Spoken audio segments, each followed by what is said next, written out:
Welcome to Talk About Topeka. I'm Chris Schultz, and we have a great show for you tonight. My special guest is Barry Feaker, director of the Topeka Rescue Mission. This episode was sponsored by the WIBW channels and The Break Room, downtown's best spot for a breakfast buffet, home-style lunches, and the Gourmet Cabaret Dinner Theater.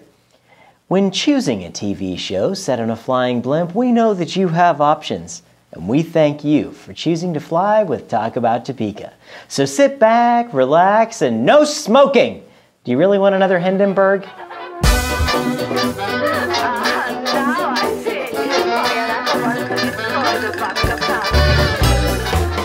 Well, there are so many people in the world that will tell you how much they care about their fellow man on the world, but this guy has dedicated his life to actually proving it. This is Barry Feaker with the Topeka Rescue Mission. It's an honor to have you here, Barry. Thank you. Thanks, Chris. Good to be with you. Absolutely. So many people the Rescue Mission has helped. When did the Rescue Mission start? Well, actually, the Rescue Mission next year will be 60 years old. Wow. And so a lot of people aren't aware that it's been around that long. And so it has been an icon in this community for a long time now. 60 years. In that time, how has the organization evolved? You know, a lot. I think that it stayed pretty static for quite a number of years. It was primarily older male alcoholic guys who would be on Skid Row that would have a place of a need to go. Mm-hmm. I wasn't around 60 years ago. Close, but not there. And I came in 1986. And when I came to the mission, there were about 15 to 20 people a night, occasionally a woman, never any children. And men. And so how it's changed over the years has been phenomenal. The biggest change, and especially what we've seen in the last couple of years, is children. Here recently, we have had more children on any given night at the mission than we have had men. Wow. And so everything in between in these last 26 years that I've been at the mission has been probably the biggest change has been in women and children. Are there a lot of other doors for children to turn to? I mean, well, when I do say children, it's with their parents. With families, with families, mom, dad, or both that come to the mission. There is a unprecedented growth in homeless families in this country that's been going on at least for a decade now. Yeah. We decided back in 2000, actually late 90s, to build another shelter, and that was for women and children. And we saw it coming. Yeah. We're glad we did. Unfortunately, it's not big enough. And any given night now, we'll have between 250 to 325, 350 people, and maybe up to 100 of those will be children. Wow, that's phenomenal numbers. I mean, especially the fact that you guys can take care of so many people and kind of be that light for them. That's outrageous. It really is when you think about it. Yeah. It is, especially for the size of community that we have. But you look around the country, this is not uncommon. And I have to say, Topeka is a very lucky community to have the Rescue Mission here, and the people in Topeka that are very giving to help the Rescue Mission exist. I mean, there's so many communities out there that think that if you don't discuss the word homeless, then homeless doesn't exist in your community. Exactly. And that's, you know, the entire country's gone through so much right now. Mm-hmm. The housing crisis, I mean, that's, I mean, have you noticed a lot with the housing crisis? Well, the whole economy. The housing being one of those, jobs being those, lack of the social programs that used to be there historically, reductions in those support programs. Mm-hmm. Our local agencies within the community that do receive government dollars have seen a shrinking of those government dollars to the degree that some of those programs have actually ceased to exist, if not been curtailed significantly. So has a trickle-down effect to people who are on that needed area of supports that just don't have it anymore. And speaking of government financing, it's really important to let everyone know that you guys do not get government financing. We do not. You are 100% the kindness of people's hearts, making time and money donations, and they donate food and I mean that. Tell us a little bit about how all that works without any government aid. It's amazing. It is really about as grassroots as you get. Nobody has to support the Topeka Rescue Mission. It's not a requirement. Unlike government funding, you are required to support something, however the government decides you're going to support it. Mm-hmm. In this case, it is clearly a demonstration of generosity of this community. It takes over $2 million a year in cash to run the rescue mission. In addition to that, it takes about $1.6 million additional dollars for food. Wow. However, we don't spend that money on food. The majority of food that we receive is donated, and so last year we spent about $22,000 on food. for over 500,000 meals. Wow. If we would have bought all the food, it would have cost us about $1.6 million. What the community saved us because of donated food was $1.5 million that we did not have to gather in cash. Wow. Then you add on clothes, personal hygiene items, washers, dryers, a table to sit at, forks, knives, plates, pots to cook your food in when you leave the rescue mission, cars donated, and then about 1,000 volunteers per month giving thousands of hours of volunteer help, plus a number of people that are out that aren't even at the mission who are doing events for us, whether it's a bake sale or a collection in their Sunday school class or something within their neighborhood to help support the needs of the community. How do you coordinate all of the people and the donations? And I mean, how?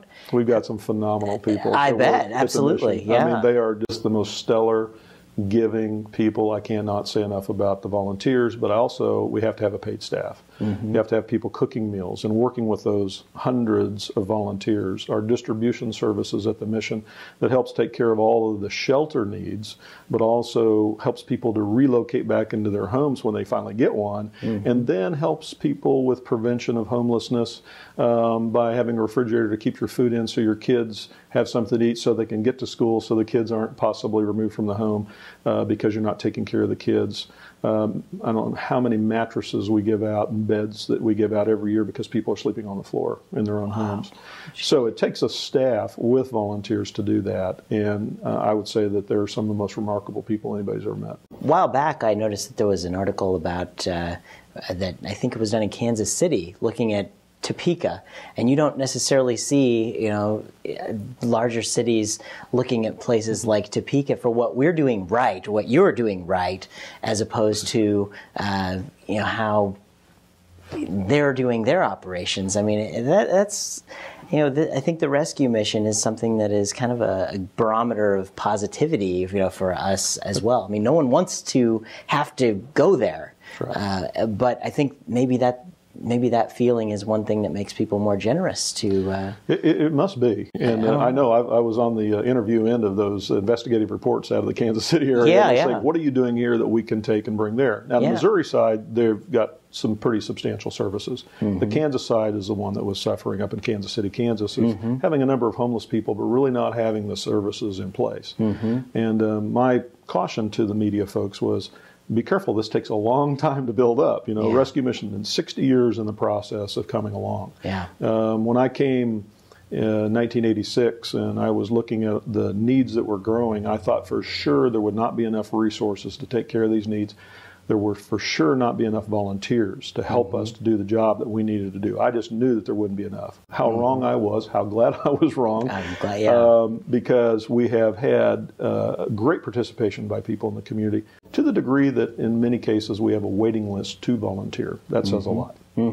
And I want to talk a little bit about the neighborhood that you guys are in. You're in North Topeka, and recently you've seen great success over in North Topeka with the No-Toe Arts District. And how has all of that kind of been playing together, and how's that worked out? Marvelous. You know, the folks with the Great Overland Station and the No-Toe Arts District have just been phenomenal.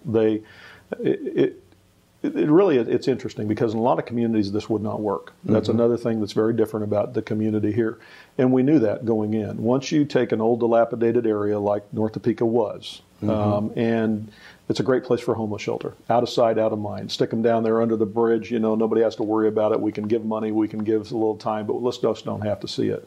You bring in this expansion, and now we've got a different ball game. And so many, many years ago, as this was being thought of, there was a discussion, should we move that rescue mission? So we asked the question, why? Why not just stay where we are and work together? When the No-Toe Arts District began to come up with its ideas about what they wanted to do that now is a full-fledged arts district, those original meetings were held at the rescue mission. And those people were reaching across the table and saying, what can we do to work with you? We had two goals in mind.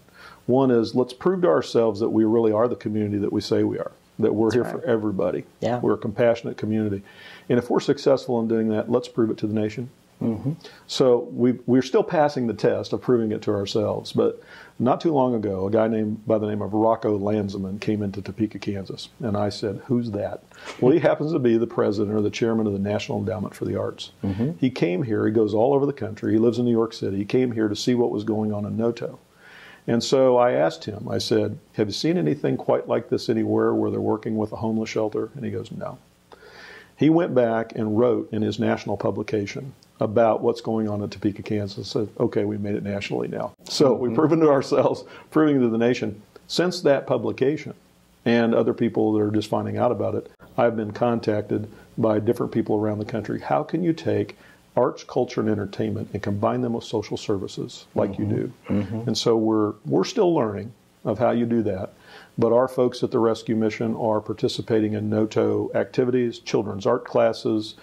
Some of our guests of the mission help out different events like they did this last weekend with the big carnival down there, the different events on First Fridays. The artists and those who have organized have really embraced us well. And so now we're beginning to show people around the country how to do it too. That's amazing. Folks, stay with us. I'm going to bring Barry back here after a few messages. We'll stick around with us, all right? Good.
Fake meteorologist Chris Schultz here with your weekend fun forecast. As you can see by our WIBW Topeka newsletter talkabouttopeka.com logo cam, there's a 100% chance of fun this weekend here in the capital city. Our very own Topeka Roadrunners are playing on Friday, Saturday, and Sunday at the Kansas Expo Center's Landon Arena. And unlike football's average of 11 minutes of action per game, hockey is full of constant action and violence for the whole family. Get your tickets at ksexpo.com. It's the first weekend of the month, and we all know what that means. You're late paying your rent. But also, it's the first Friday Art Walk, of course. Live entertainment, fine art, and spirits combined to make one unforgettable evening from Westboro to downtown. The local art isn't just on canvas either. You can see local stand-up comedians at the Break Room on stage between 8 p.m. and whenever they get dragged away by comedy groupies. And come back to the Break Room on Saturday for Cosmos Karaoke, kicking off with Happy Hour at 9 p.m. Yes, most British romance films are all the same nowadays, but here's one that came out before Hugh Grant even existed. The 1945 Criterion Classic Brief Encounter will be showing this Friday at 6:30 at the Topeka Library's Marvin Auditorium. It stars Celia Johnson and, I think the guy who killed Richard Kimball's wife. It's all part of the library's Passion Film series, not to be confused with Passion Parties. What do slugs, Ghostbusters, and a Nickelodeon game show have in common? Slime! Bring your kids down to the Topeka Library at 10 a.m. Saturday for Slime Science. All ages can learn about gross science and how to make 2 kinds of slime, aside from the usual kind. There are at least 2 benefit walks this Sunday, breast cancer at noon on the Capitol Building's South Lawn, and World Hunger at 1:30 at Lake Shawnee Shelter House number 1. If you want to be a real hero, then get people to pledge for you to walk from one event to the other. That way you can earn twice as much charity karma while only walking 5 miles, or 25 if you're using the iPhone's new maps.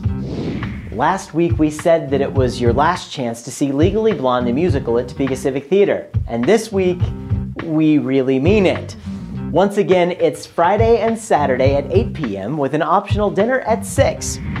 And that's just the tip of the iceberg. See all the cool stuff happening this weekend in the capital city by signing up for the Topeka newsletter on our website.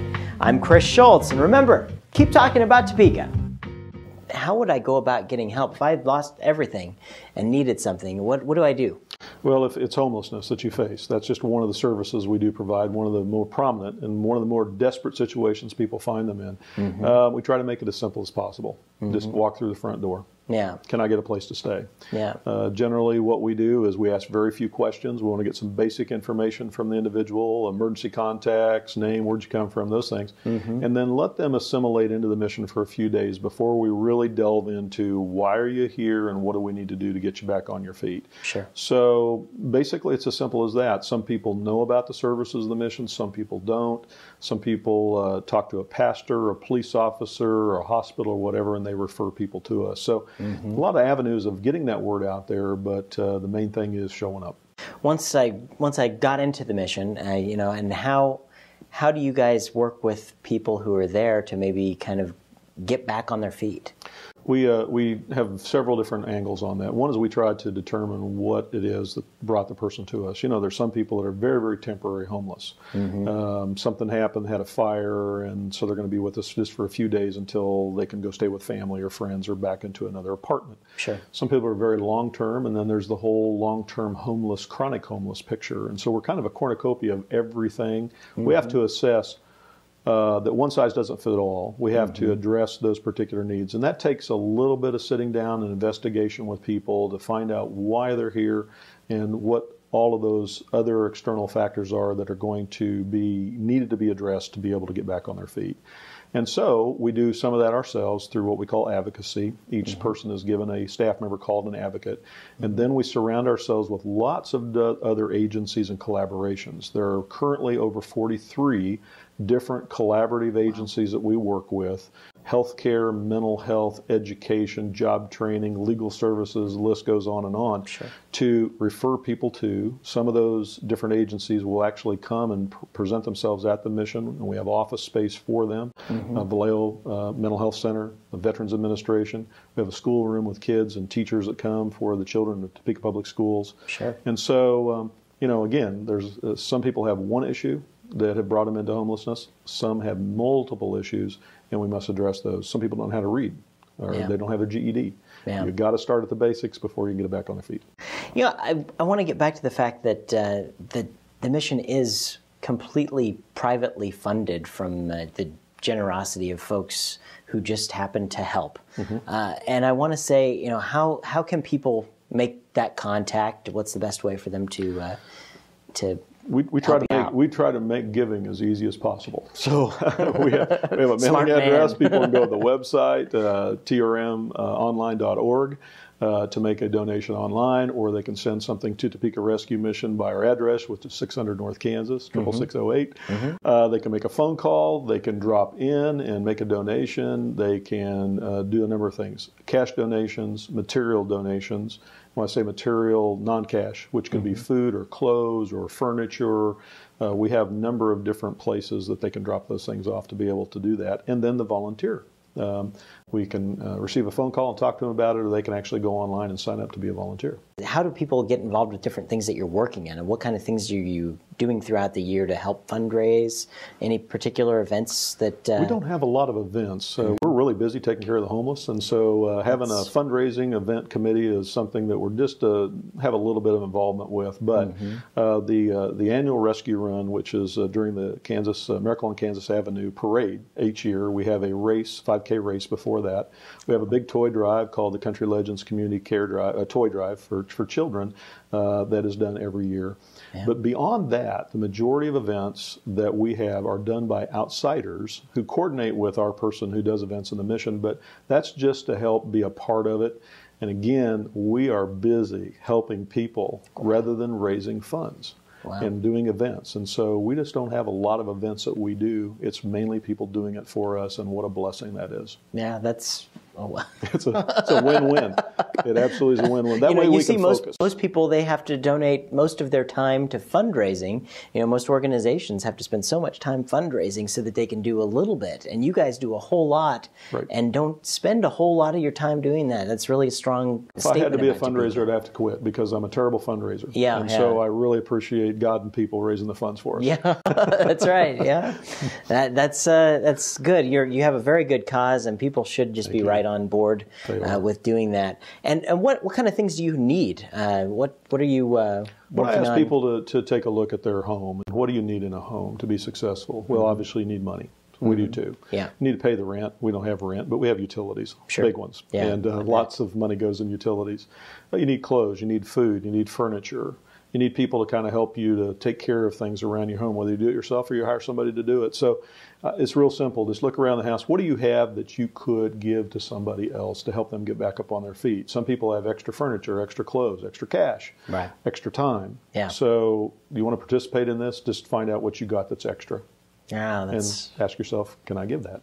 And you guys are going through an expansion project right now. Tell us a little bit about that. Well, we're overcrowded. There's more homeless than we have room in the inn for. And so we put cots on the floor. City's been very, very good with us, working with us to allow us to do that.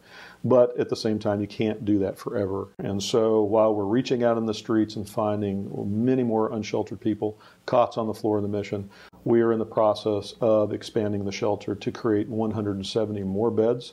That's going to take some time to do. It's going to be a lot of money, more of those donations. It's going to take more to run it, more utilities, more staff, more volunteers in the future. When it's all said and done, we're going to have probably 400, 450 people at night that we're sheltering.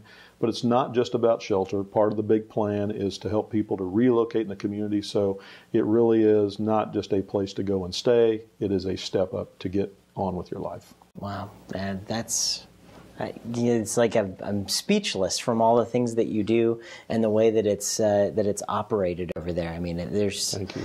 You can look at things, and I'm a business guy, and I look at businesses and say, oh, that's the profitable thing there, and that's how that works, and there's really no business explanation for why you guys can exist other than people are caring, and they care about their community. And I think that, to me, that I can't figure out the math in my head to have how you I can't either. We've heard in the Bible about feeding the 5,000. Yeah. Well, that was an impossible task to do. And Jesus told the disciples, go feed them. They said, we can't. We've only got a few fish and a few loaves. He said, hand it to me. They did. And then he handed it right back to him after he prayed over it and says, now go feed them. And it multiplied. We see this over and over and over again. Really what it is, it's a combination effort between God's blessings, which we got to have, and people's compassion, which we got to have. One without the other is incomplete. We've got them both, and we're grateful for that. Absolutely. You got to keep up the great work over there at the Rescue Mission, and all the people that volunteer, that give. I just thank you. It's a great community. It really is. We have great people. We're so blessed, and I think that really who gets to know that is the people on the receiving end. When they have lost hope, it's a dark time in their life, and they come in and they begin to heal. They begin to gather hope, and then they begin to realize how blessed they are to be in Topeka. How about people that come back and after? I mean, that's got to be very great to see somebody who's needed your help, and then do people come back and just say, thank you? I mean, is it a No, they do more than that. Yeah? They volunteer. Really? 60% of our paid staff formerly stayed at the rescue mission, so that's part of that. Yeah. Many of our volunteers used to stay at the mission, and many, I'm working with over 2,000 people a year, each year. Wow. Well, I know a lot of people in the community who have relocated and have jobs now and live in this community, and there's not too many places that I don't go, or that I go, that I don't run into somebody that used to stay at the mission. Yeah. There's a lot of people in this town who have benefited from the Topeka Rescue Mission, and everywhere I go, people are saying thank you. Yeah. Well, thank you from here. I get, it's really amazing. I think you guys should be really proud for the work that you've done, all of you. We're very grateful. Yeah, absolutely. Absolutely we are. Well, it's coming to the end of our interview, and it's time for the Notorious Lightning Round. Okay. So I've got these questions here. We're going to put a minute on the clock, and I'm going to ask you these silly questions, and you give me the answers as quick as they come to your head. I've been practicing, but I have no idea what the questions are. We changed them up on you. Great. Here we go, and go. What's your favorite kind of food? Absolutely Mexican, hands down. Excellent. All right. At a movie theater, which armrest is yours? Oh, you got me on that one. Probably both. Yeah, right. I'm a big guy, like right now. All right. In your opinion, what was the greatest movie ever made? The greatest movie ever made. Wow. How much of my minute do I get to use on that one? You did switch the questions up. I did. The greatest movie ever made was probably Brian's Song. I'll have to check that one out. I don't think I've ever seen it. Football player Brian Piccolo. Oh, I did. Gail, That's been a while Sayers. ago. Yeah. Okay. Yep. That's a good one. I remember that one. Yep. Okay. All right. What's your favorite charitable organization in Topeka? Let me think here. It could be the Topeka Rescue Mission. I'm getting close. All right. If you were an animal, what kind of animal would you be? Be a dog, because I have 2 of them and they are so spoiled. I would love to be one of them. Excellent. And one final question. What's your favorite Tuesday night television show to watch here in Topeka? That one I've been practicing on. It's Talk About Topeka. Excellent. It's absolutely awesome. Thank you so much, Barry. Thanks, Chris. Come back and keep us updated on what's going on at the rescue mission.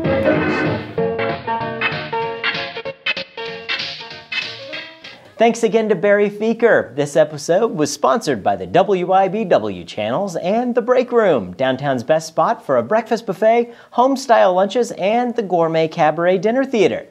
If you have something to say about Topeka, or you just want to rant about something I said last week, drop me a message on talkabouttopeka.com or through Facebook, Twitter, or Gmail.